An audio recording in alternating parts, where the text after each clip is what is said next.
ফারাক্কা থানা থেকে একটা নোটিশ জারি করা হয়েছে ফারাক্কা থানার এলাকাবাসীদের জন্য।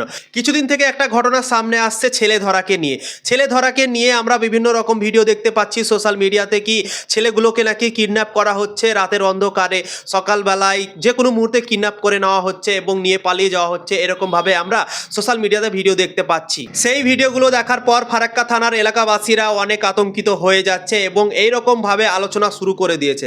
ফারাক্কা থানার মধ্যেও অনেক কেউ চায়ের দোকানে বসে বিভিন্ন জায়গাতে এইগুলোই আলোচনা করছে। তো তাই জন্যই ফারাক্কা থানা থেকে একটা নোটিশ জারি করা হয়েছে এবং বলা হয়েছে সেই নোটিশে কি অযথা আপনারা আতঙ্কিত হবেন না।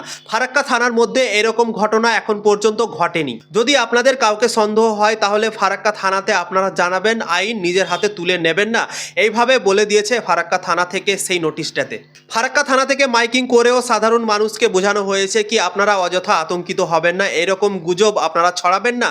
ফারাক্কা থানা থেকে এখন পর্যন্ত এরকম ঘটনা সামনে আসেনি, তো আপনারা প্লিজ আতঙ্কিত হবেন না, এইভাবে বলে দিয়েছে।